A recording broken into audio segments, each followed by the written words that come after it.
everybody, welcome back to the Claremont Classic Garage. We got the old Ram 1500 here loaded up. We got our 6x10 landscaper trailer on the back, and we're headed on a road trip. Wonder what we bought, or oh, did I just let the cat out of the bag? Anyway, we'll see when we get there.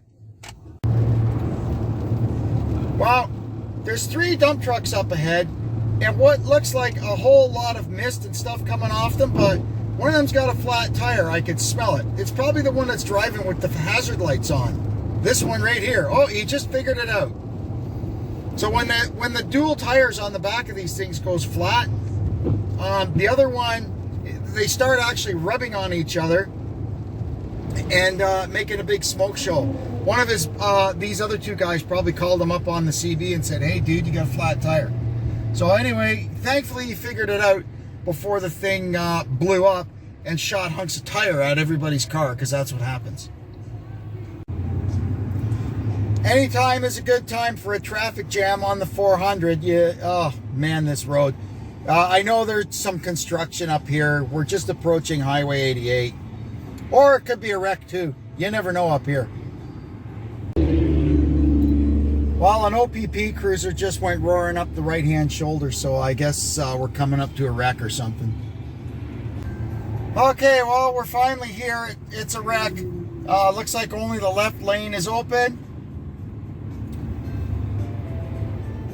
There's an ambulance there. Lots of police. Oh, there's a car way out in the field. Look, there's a tow truck going out in the boonies to get a car. Holy Toledo. Now, did that car come off the 400 or did it come off that side road there? I don't even know. How do you get in there? Don't ask me. That's a long way in. Airbags are all blown off in it. Is it right side up? Oh yeah, oh yeah, they've all been at it. Look at the back of that old Suzuki. Jeez. Well, sorry for all those people involved in that. Not sorry for the one dumbass that probably caused it. But anyway, we're through and back on our way.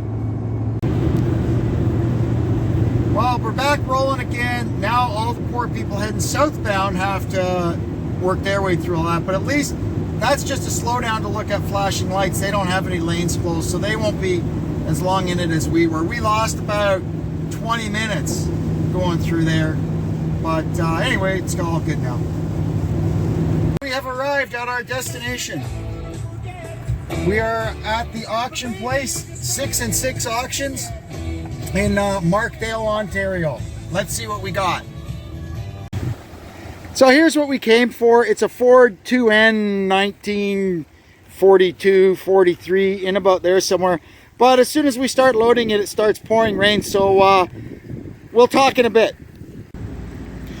Well, we got this sorry old mess loaded in the trailer.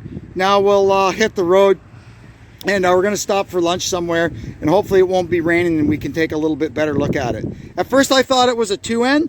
Now from looking at it, I'm a little more certain that it may be a 9N with a 2N steering box on it. Now before we roll, just have a fast look at the truck, make sure it's sitting good.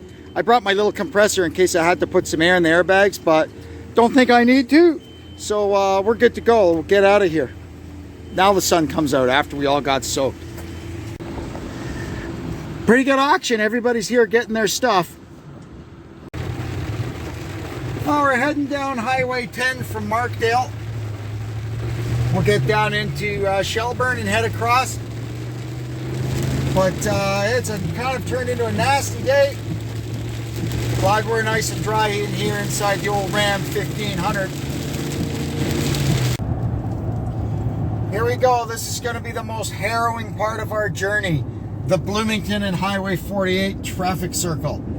This used to be a very annoying set of lights, but as a traffic circle, it's even more annoying. And it's wild in here. It's 2 lanes going through all the way around, and people aren't really always sure where the heck they're going, but I think we're going to make it through safely this time. All right. We did it! Oh, we're just about home now. We're probably 5 minutes away, 10 maybe. and we're going through the little hamlet of Goodwood, but you might know it from TV as Schitt's Creek. You'll see up here in a second. This little town is where two of the more prominent sets from Schitt's Creek were.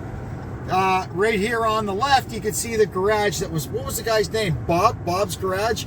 And this here is the store. Everybody, look, there's people taking pictures in front of it. Everybody comes to Schitt's Creek for a picture. Okie dokie, we're arriving back at the old homestead here. Now all we gotta do is we gotta park the truck and we gotta hop in the car and go up to town and grab Cooper and Nugget, because they have been at doggy daycare all day having fun. There's like 40 dogs up there, so they'll be good and tuckered out this evening.